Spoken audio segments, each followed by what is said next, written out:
Welcome back to another devlog for my game that I'm currently calling Project TRS, strategy RPG with tower defense style battles. I woke up to snow today in Seattle and thought it was the perfect way to start a cozy devlog. Since I'm not working on any fancy new features, I thought I'd just make a chill vlog style video of my week as a software engineer / game dev.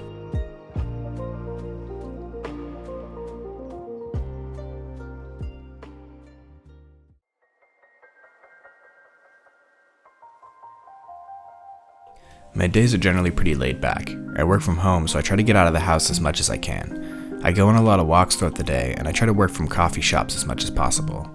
My job usually keeps me pretty busy during the day, but when I have downtime, I try to squeeze in a little game dev work too. So what I've been working on since the last devlog is just kind of cleaning up and refactoring the code I wrote for the combat system. The core functionality was there, but there was still some minor tweaks and stuff that I needed to make, and so that's kind of what I've been doing. I'm almost to a point where I'm just going to call combat finished for this initial demo, but there's still a few small things I need to take care of.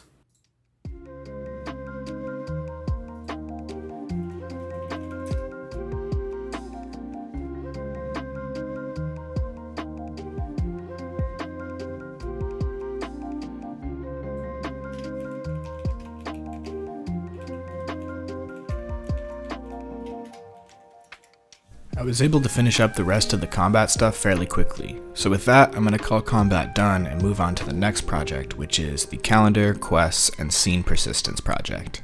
This is going to take a bit of planning, so I'll check in a bit later.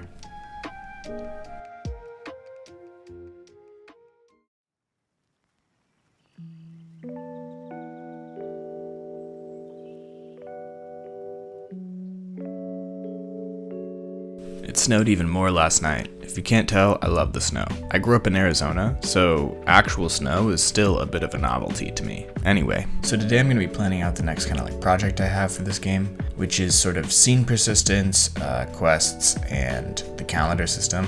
The calendar is pretty self-explanatory. It's just, like an in-game calendar like in Stardew Valley or something. The scene persistence is basically just if you pick up an item in one scene, leave that scene and come back, the item should still be gone. I added an additional thing to this project that's quests, and I think I meant just making quest content. I already have a quest system, but I only have 2 quests currently. I think the idea was to just kind of add more quests in this sort of body of work, but I think I'm going to change that to be sort of an event system, which maybe isn't the best descriptor. I just sort of mean the general progression of the game, making the game into a game rather than disparate parts of a game, if that makes sense. But yeah, it's gonna take a lot of planning, so that's probably most of the work I'm gonna do on the game today, but we'll see. I'll check in again in a little bit.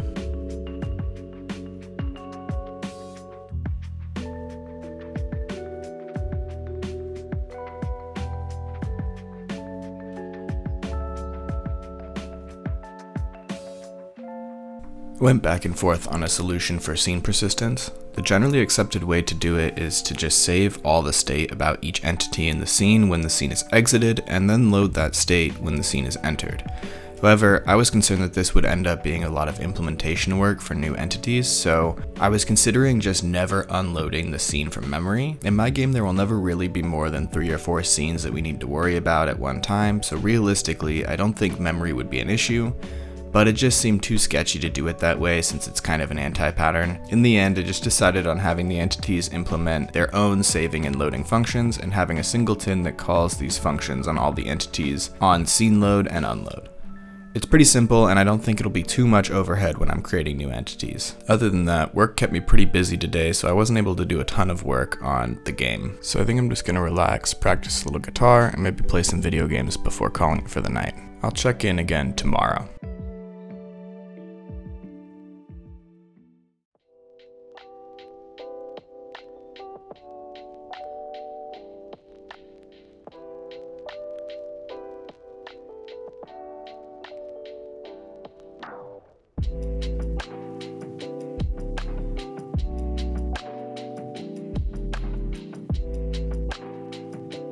Hey, it is now Friday after work. Today kind of flew by, but I did end up actually getting some time to work on the game. So let's jump into the engine and actually take a look at what I did.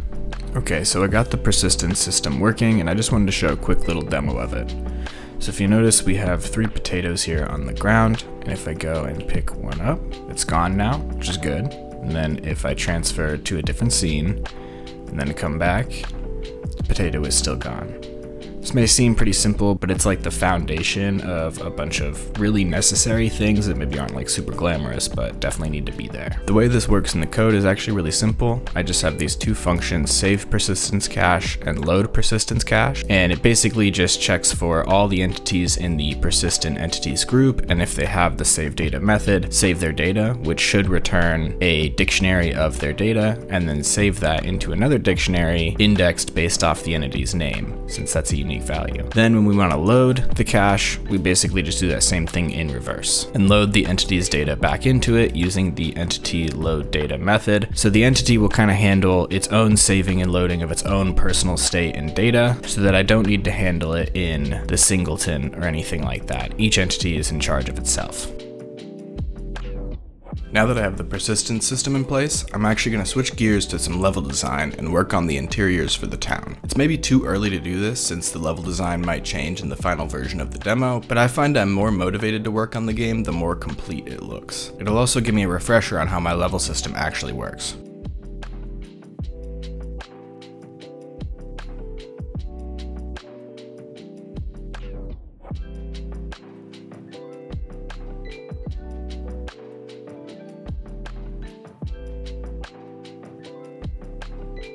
I ended up just making a single interior because honestly I just got lazy, but this interior will be the player's house, so it's the most important one. I realized after setting it up in Engine that my map transfer system is a little clunky and kind of a pain to use. It's okay for now, but I'm considering refactoring it in the future to be easier to use.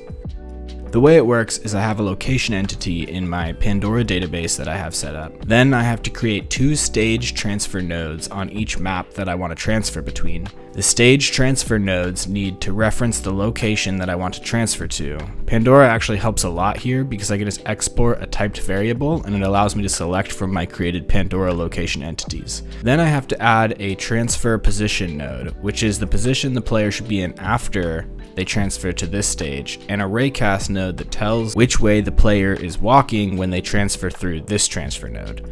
That way, after they get to the next map, I can set their direction appropriately. Then I have to create a resource for this specific transfer. I need this resource to associate these 2 transfer nodes because when the new stage is loaded in, we have no way of knowing which door or entryway the player came through. So this resource basically tells the stage manager that this is the transfer that the player used and to position them appropriately. Like I said, it's all a little clunky and I could probably make it easier to use, but I think it's fine for now and I don't really want to spend time refactoring it.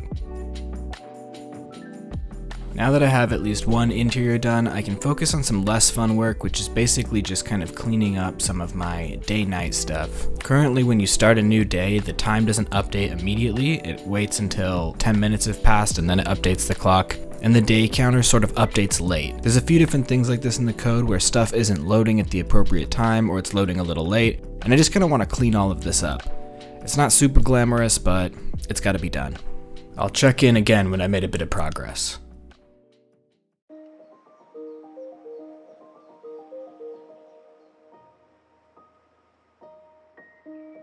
Okay, so it's actually a few days later. Took a lot of refactoring to get the calendar system and the day-night stuff to work how I wanted to. Doesn't help that I've been pretty busy with work this week. Regardless, I got it all working, so let's take a look at the actual game. So the first thing you'll notice on startup is this bare bones UI called the daily report. This is just kind of a temporary testing UI to make sure my event system is working. The only things that matter here are the day event and the night event labels, which are currently nothing. They'll come up later. If we start the day, the player now starts in their house, which is a little more normal than having an outside bed. We can leave and walk around, which was working before, but required a fair amount of refactoring, so imagine it's impressive and new. Anyway, we go back inside and interact with the bed and we'll go to sleep. Now the daily report says something interesting. It says there's a skelly attack tonight. In my game, all of the skelly attacks are gonna take place overnight. Since the day-night system will work a lot like Stardew Valley, where you're forced to go to sleep, you'll never miss a battle. You'll just auto go to sleep and then wake up in the battle. Anyway, we wake up and we can do daytime stuff if we want, and then we go back to sleep. The screen will fade and we'll wake up in battle. I'm just gonna fast forward this next section since it's just a battle and I showed that in the last video. After we lose the battle, we wake up again to our trusty daily report, and the cycle keeps going. I know all of this seems pretty standard, but it was weirdly a pain to build, so I'm glad it's done. Now I can get back to actual fun parts of game development like making more quests and building a progression system. That's it for this devlog. As always, thanks for watching. This is gonna sound sappy, but whenever I'm not feeling motivated, I just read one of you guys' comments, and it actually inspires me to keep working on the game, so seriously, thank you so much. Anyways, don't forget to like, subscribe, leave a comment, all that stuff, and let me know what you thought of the video too. I tried something kind of different this time. Anyways, see you next time.